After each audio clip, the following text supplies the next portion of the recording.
Today I'm joined by Bill Rivers from RiversRPG. How are you doing, Bill? Good. How about yourself? Yeah, very well, thank you. Can you tell us about yourself and where you are in the D&D world? Well, I started playing back in 1987. I was introduced in the Marine Corps in California, and I've been playing D&D on and off for 30 plus years. Started with first edition AD&D and second edition in the 90s, I believe. We started that and then moved into 3E, and then 3.5. And I'm still playing in a 3.5 campaign. I still run a 3.5 campaign, and I'm also playing a 5E campaign. I haven't DM'd in 5E yet. We were very late in getting to the 5E party. We stay with 3.5 for years, and we still do. 5E is, I think, a good introduction to D&D and other RPGs for people, and it's very simplistic. I think. I know some people may disagree with that, but if you play 3.5, you'll see it's a lot simpler than that. There are so many things in 3.5 you can do, and it even gets confusing, especially for a DM. Yeah. So, do you remember first edition, second edition? What were the differences? What's your instinct? Because I don't remember.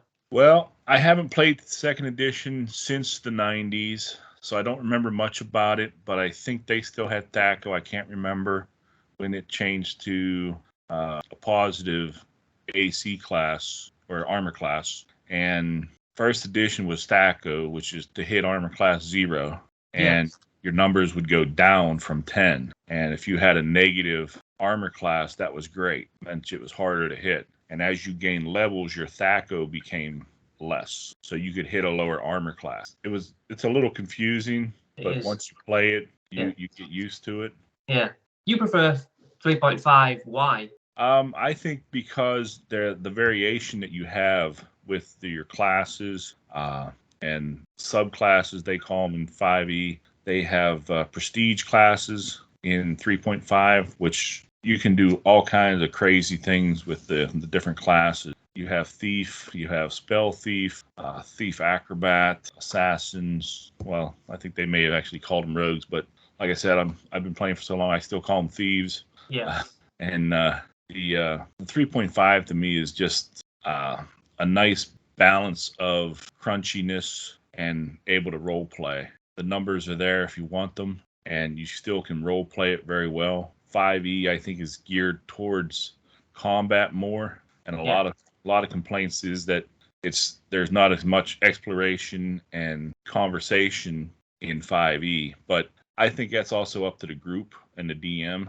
You can make it a role playing game big time if you want. It's just a matter of your group, your DM, and how everybody gets along, how they want to do, how they want to play.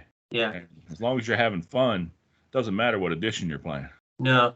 What are your fears of 5.5, the future of D&D? I know you've got a little bit of a bug against it. Yeah, I'm not crazy about where they're going with it. I think they realize that the characters are too powerful in 5e, and I think they're nerfing a lot of the classes and a lot of the class things, like just with the last one with druids and the wild shape. I don't know if they're going to keep that the way it is, what they put out, but that was a big nerf, and I didn't like that at all, the way they made the druid pick a template and that was it, instead of picking the animal. And we have a druid in our 5e campaign, and he just loves wild shit. And I mean, in the first 5 levels, the druids are awesome because they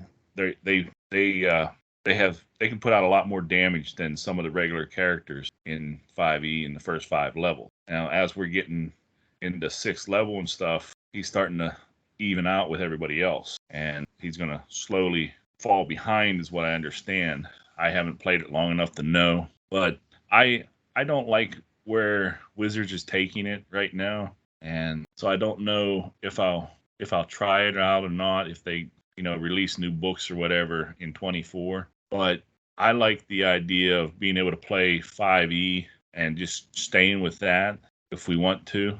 Yeah. Like I said, we stayed with 3.5 for years after 5e came out. And we did the play test originally for 5e, which was trying to remember the name of it back then. The D&D Next. D&D Next, yes, thank you. Yeah. And so we played D&D Next, and it was a total party kill the first time we played it, because didn't realize how bad bugbears were to a first level group. Yeah. And my barbarian charged in at him and was very quickly dismantled and put down, and then the rest of the party fell to it because I was the big meat shield, and we just got wiped out. Yeah. So it left a bad taste in our mouths, and we just stayed with 3.5 because we knew the rules and everything. So it was something that the D&D Next we let it play out for a couple years before we did anything with it. Yeah. So 3.5, what sort of things do you own then? What's your collection contain? Well, some of my more recent pickups is stuff like this. This is the Psionics book. Oh, I didn't know that was a thing. And the complete Psionics, because in my 3.5 game that I'm playing in, it is a half giant, half elf. She has psionic abilities, so I had to pick that up to be able to play that character, and it's been fun. I've learned a lot because I haven't used psionics before. Right. So I'm stepping out of my comfort zone and playing something different. And I play an Ardent who's going to be going into a prestige class very soon. So what else do you own? Minis, maps? Oh, minis. I have tons of boxes like this. Yeah. Sitting around, and maps, and I have a battle map that we can draw on. Our newest thing though is that the one that hosts a lot is his house. He has a TV that we can put on the dining room table, and it has plexiglass on it. It's like a 52-inch or 55-inch TV.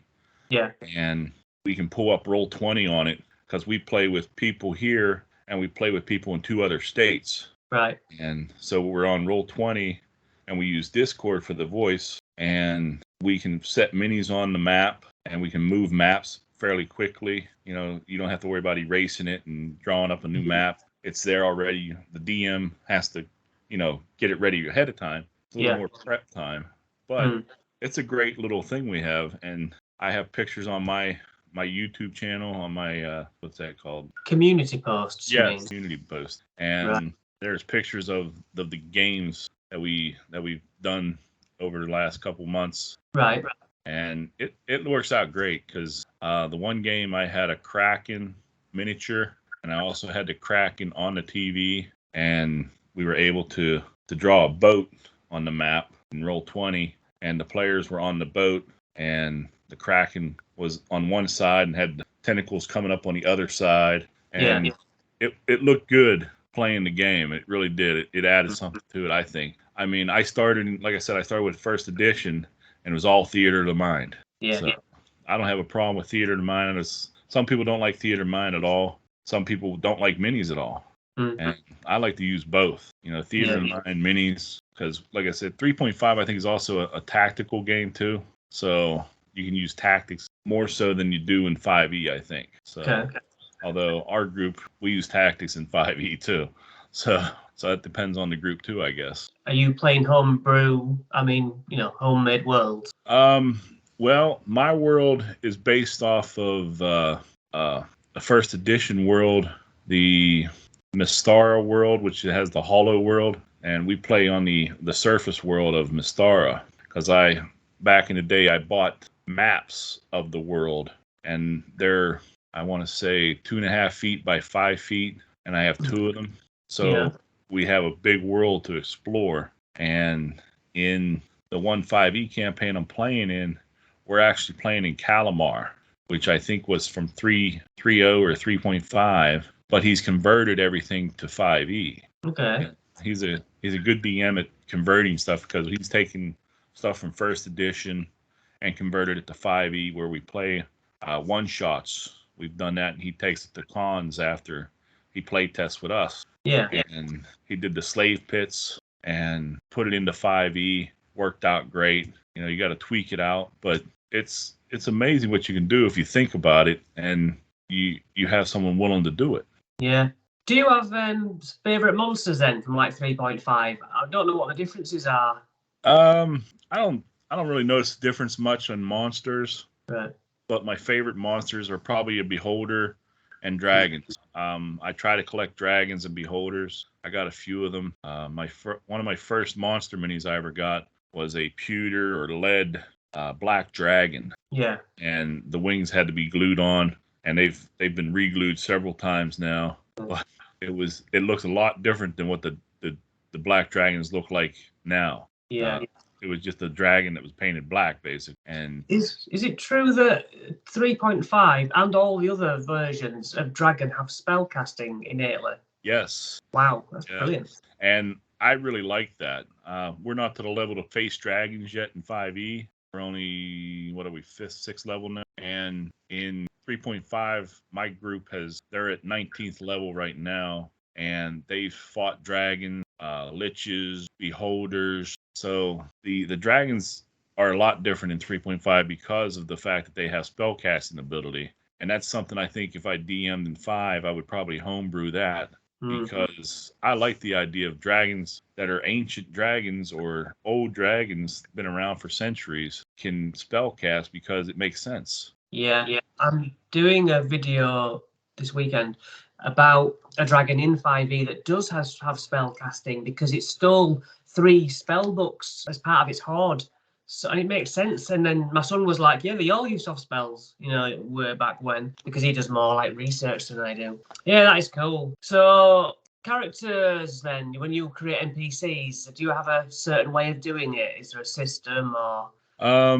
I do it basically like I do a character. There's a program I use on the computer. It's NPC generator, and I use it the same way I do characters. I start with race, class, and then I give them their ability scores, and then I run them through the level progression until I find the right level that I want to use. And as far as the NPCs that they fight, that's how I do it. Now the NPCs that they're going to be friendly with, I don't go into so much details as far as their stats and stuff, but I do make a background more and get an idea of what this character knows, who they know, and how they're going to react and interact with the player character. Yeah. See, I don't go into that much detail. If when they start talking to my NPC, it's more of a, well, let's roll and find out on the spot about where, where they came from or how they take what you're saying. Yeah, I do it more like that on the fly. Yeah, there's a lot of times I do stuff on the fly because, like I said, one of my favorite NPC names is Bob, because they go, well, what's this? I want to go talk to the smithy. What's his name? I hadn't thought of that yet. So it's Bob. Bob the blacksmith. So they go talk to him, and that's the blacksmith's name, and I have to jot that down in my book so that I remember next time if they go see him again who it is. Yeah. Have you had NPCs that you think, oh, just throw this one in for 5 minutes, and then they end up being with you for like weeks? No, but we have a cursed ring that's been with the party now, and actually it was with a party that we had in first edition, and these characters that are playing in 3.5 now are in the same world as the ones we played first edition in, and are actually picking up some of the things that they had. So this ring now has been picked up by this new party, and it's a cursed ring. It's, if you analyze it, it comes out as a ring of 3 wishes. Until you put it on, then it talks to you. Yeah. And it'll do crazy stuff, like you're trying to sneak in on somebody, and all of a sudden it starts yelling to you and blows your cover. Yeah. That's what you want, something to disrupt things. Yeah. So I'm going to do a random question now, and I want you to choose whether it comes out of the PHP or the DMG. Oh, I'd say Player's Handbook. Right. I'm going to literally open it at a random page and see what we get, okay? Right. We're in the elf section by the looks of this. So let's see what jumps out. Okay, so elf traits, for example. It says here your dex score increases by 2, and then it tells you how old they are. They're 750 years old. Have you got any problems with the way the elves are? or the way that they are built. You know, the rules are like meant to help beginners, I suppose, but surely we can have elves that don't do the whole trance sleep. I don't know if that's a 3.5 thing, but you know, do you make elves that are completely against the stereotype, or what's your feelings? Oh yeah, yeah. We've definitely changed elves. We actually, going back to first edition, we have created an elf race called the Arn Elves that were more muscular elves Right. and more Yeah. powerfully built. But I like the elves in fifth edition as they're pretty much similar to the 3.5. They have similar traits. The only thing like I said, I don't like about the 5e is there's no minuses because the older games there were minuses also to have with your bonus. I believe elves were a minus to their constitution, and Why? because they're more fragile. Is what the idea was. Right. And dwarves are hardy, so they get a plus to their con, but they were gruff, so they got a minus to their charisma. I see. Isn't that what's now become flaws, though? Yeah, yeah, I flaws. do like those. I do. I like the flaws, and I like the part in the player's handbook where you can roll for stuff with their traits and their background, what they what their feelings are in the world, and because I play a halfling bard, and one of her things is her ill-gotten gains go to support her family, and that's straight out of the player's handbook, and I like that part where you can randomly roll to see some of the background of your character. Because, you know, sometimes you're not feeling creative and you don't know what you want to do, so you roll stuff and say, "Oh yeah, this will work." And it really is nice. I do like that about the 5e. It gives you, like I said, it's easy, I think, for beginner players to pick up and start playing faster. In this PHP, the end of the elf section is Drow, Dark Elf. And I don't think they're given enough, what's the word? Well, they're not given enough fanfare, really. I think they're a lot cooler than a little addendum note at the end. Yeah, I don't like that. I like the Drow. I introduced the Drow in my 3.5 game, and the older versions. Drow were always evil, mostly evil, and this Drow was neutral good, and he worked with a powerful, lawful good wizard, and the wizard had made him goggles to be able to be out in sunlight. Nice. And so he actually joined the party as an NPC, and we brought a new player on board who wanted to play with us. And this is probably level 13 or 14, I think. And so I gave him the NPC to play for a session. He liked it so much, he said, "Well, can I come back next?" Yeah. Sure. So my NPC became a player character. Yeah. And good. So, and he's actually based off of Dritz. I call him Tommy Two Swords because he carries two scimitars, and we've had a lot of fun with him. Yeah. So, how would you say D&D has affected your life? Can you imagine a life without it? Well, if it wasn't for D&D, I wouldn't have the friends I have now, the group that I'm with. We've been gaming for over 30 years together. Wow. Through D&D, we've made friendships. We would go hiking, camping, take vacations together. My one friend, when my boys were younger, would actually babysit for them whenever I had to go to work. And I mean, it really has made a difference in my life just by giving me new friends, and they're great friends. So and like I said, our party's been together for 30 years, and we just keep adding to it, though. Yeah, it's amazing. So, what about house rules? Do you have special rules in your game that aren't really legal? Yes. Like a crossbow bolt is a D10. A longbow will shoot further than the prescribed in the book. Trying to think of some of the other things we do, because sometimes the rules get blurred.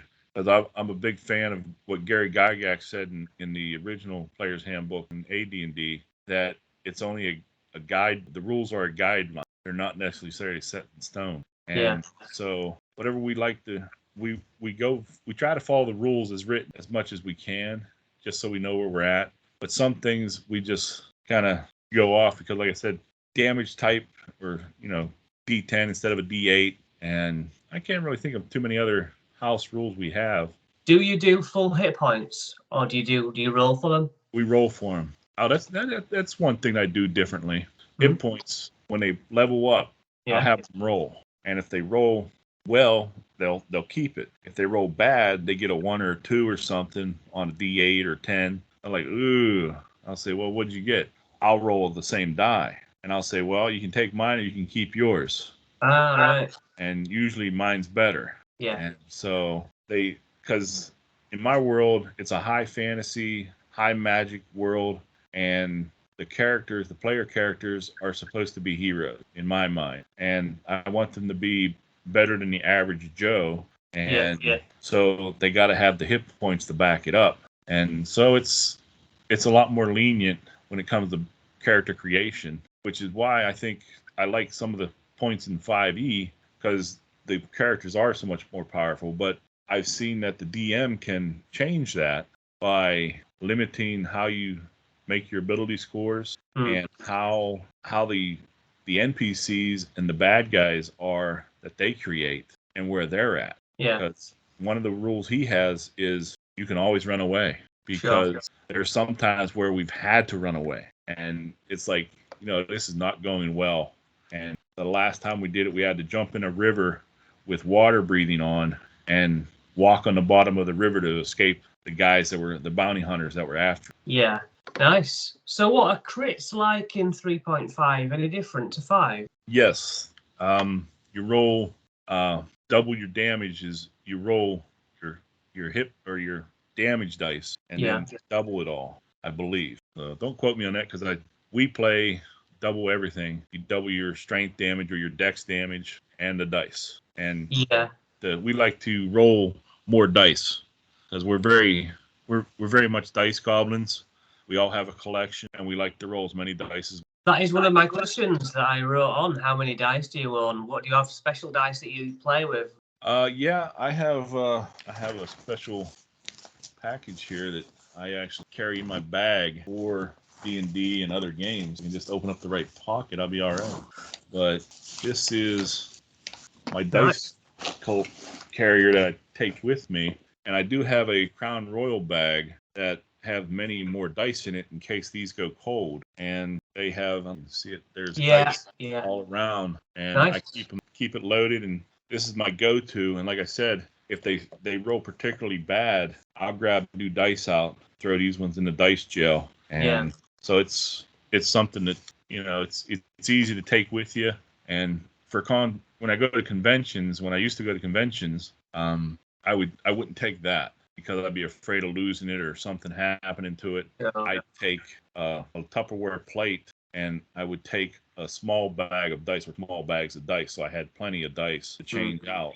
And that's what I do for cons. It works well, and I carry it around all in a backpack with whatever books I need for the day, whether I'm playing first edition, third edition, fifth edition, or GURPS or something else. Did every edition have the starter sets? Because I actually did have the red original starter set in the 80s, but nobody to play it with. But, did they always have a little package, especially for new players, for 3.5? I think, I want to say yes, but I don't remember because I never bought them. I wasn't big into buying things back then because I didn't have the extra money.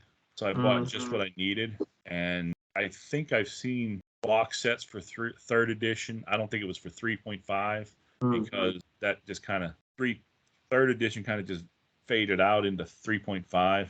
There were subtle changes. I know I still have a third edition book, a handbook, and I have a 3.5 handbook. Yeah. And there's subtle differences in them. But yeah, the box sets, as many as 5e has, is amazing because there's two different starter sets, and then there's the other expanded set, and then you got the stuff like Rick and Morty, Stranger Things, stuff like that.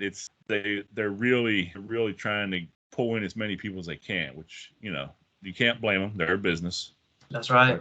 But the box sets are something different. Like I said, I never picked them up until I hit 5th edition, and they're nice. I like them for like getting somebody into the game, and you have a whole session or two right there in the box, and you have character sheets ready to go, and you can just pass those out. And I think that would be nice for introducing people, or if you just want to do something different at a convention and you don't want to take the time to build your own, you can advertise that and just run that. And you'll probably get new players. You may get some experienced players that just want to play it. But I think it's a great idea to have the box sets. Yeah.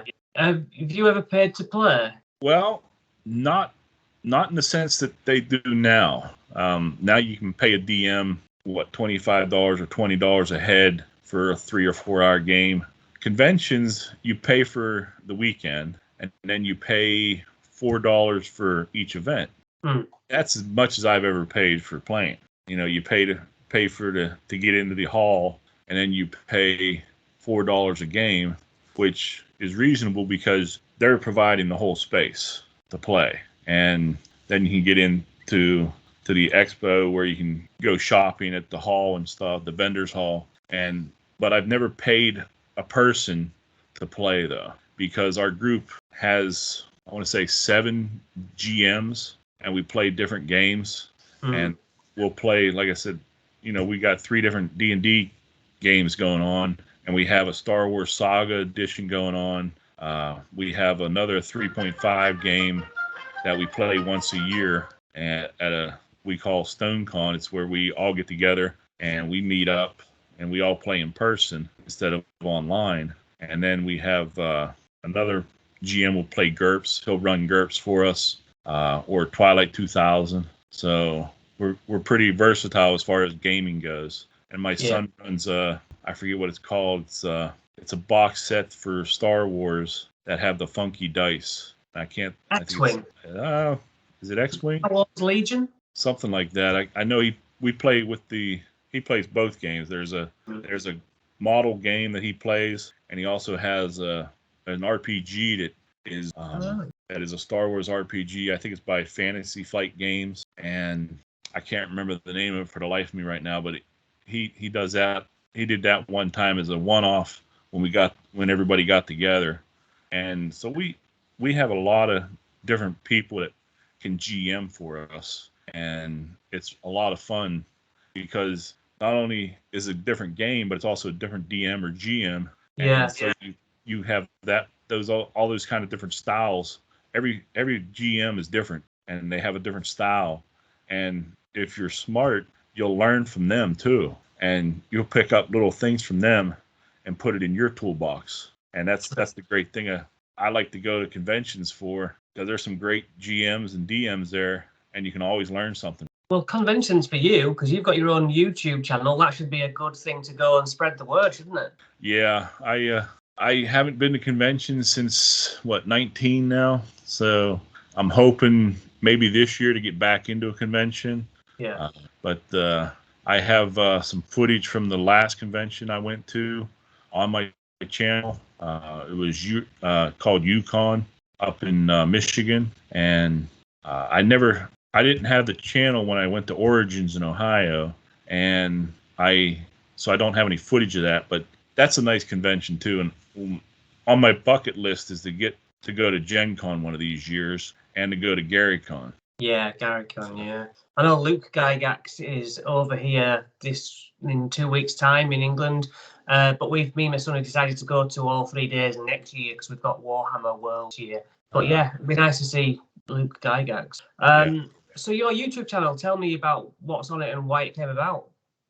Well, it started actually because the one player we had, his family was interested in playing in my 3.5 game, and so the oldest videos on there are 3 old videos that is basically a rundown of what has happened in the sessions before to the party, and it's basically just a narrative of what happened to them so that they could stay or get up to pace with what's going on and figure out what they want to play, how we play, and then it kind of grew from there into showing off miniatures, because not all the miniatures I have I get to use on the game table. So I like to open a box, show what I have. That way my friend that doesn't live near me, he can see what I have and say, oh, that's cool. And, it's so it kind of grew from there. I do miniatures, dice, books, book reviews. I do a lot of movie reviews now, even if it's not related to gaming. But one of my taglines in my bio is the fact that I'll put stuff on here that I'm interested in, and I think somebody else might want to be interested in it too. So I'll put it up. What did you think of the new D&D film?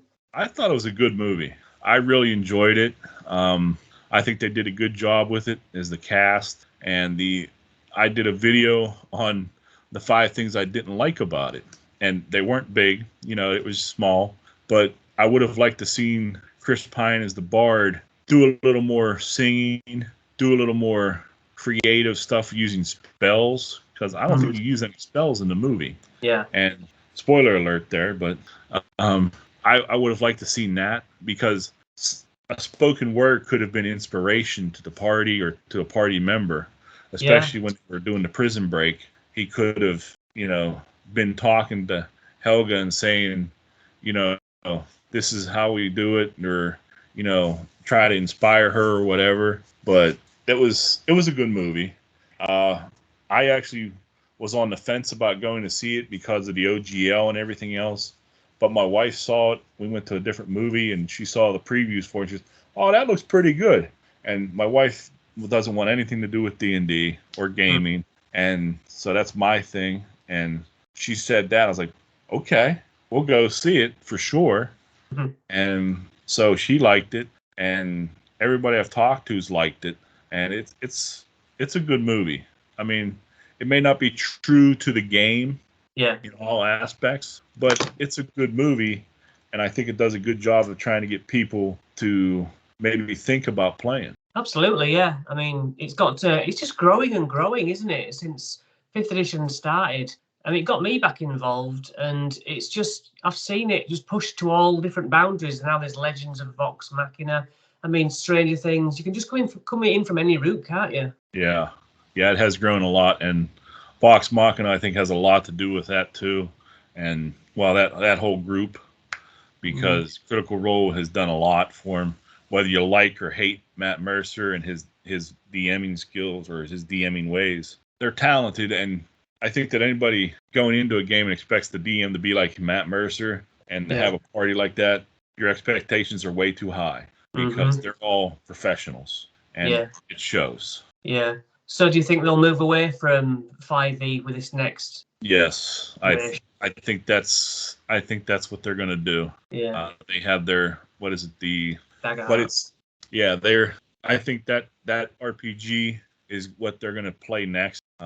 May not be this year, maybe next year, but I think that's where they're going eventually, because they stand to make a lot more money if they can produce their own game and get people to buy that, instead of people buying 5th edition stuff and giving the money to Wizards of the Coast. It makes business sense for them to do that.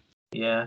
Are you any interested in buying Tales of the Valiant from Kobold's Press? Not really. My understanding is it's just going to be 5e compatible. I don't know much about it. I haven't looked into it. I have enough games right now that aren't D&D to play, and I haven't gotten to them yet. So, because I have a game called Supernatural, which is based off of the TV show Supernatural, and it's an RPG that I've got to read through, and I want to GM it, and I haven't had time to do that yet. And I have another one that is Beyond the Supernatural by Palladium Games that I'd like to do a game of that. So I have more than enough stuff to do without finding something else from Kobold Press or whatever. And it's like I said, we have so many GMs and players. We've been blessed to have a group like we have and stick together this long. It's been a lot of fun. So you don't keep your eye on Kickstarters at all? No, I don't do Kickstarters, mainly because I don't want to put the money out there, and my friends may do that. I watch what's coming out, and there's a Kickstarter by another YouTube channel.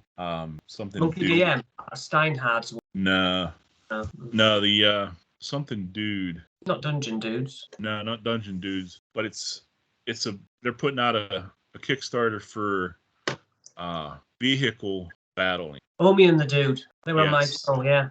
Yeah, they're putting that out, and that was one Kickstarter I was like, ooh, I would like to back that, but I'm not going to. I'm going to have to wait and see when it comes out on the bookshelves, or they said it would be available on their website. Because I actually messaged him and told him, it looks great, but I don't do Kickstarters. And he said, well, it'll be available on their webpage. So I may wait and buy it then, because the vehicle combat rules that they have look really cool, and I would like to do some spell jamming in my D&D game, and so I'm going to need something like that.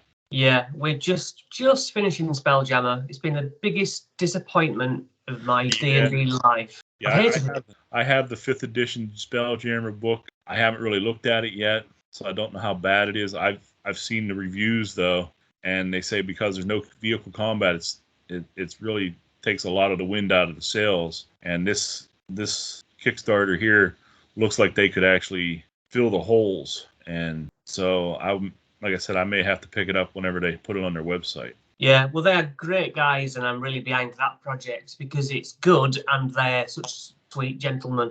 You know what I mean? Good guys. So, well, yeah. Any final hacks for being a good player? What are tips for new people? Try to find a group that you can get along with outside of D&D. It's great that you can find a group to play with. I mean, our group is diverse, and we don't necessarily see eye to eye, but we're all good friends, and we do stuff outside of D&D. We get together with our families and stuff, and like I said, we used to take vacations together and go hiking and biking and canoeing and stuff like that. And if you can find a group of friends like that, you got it made. Yeah. Right. Thank you very much. Thank you. Really appreciate it.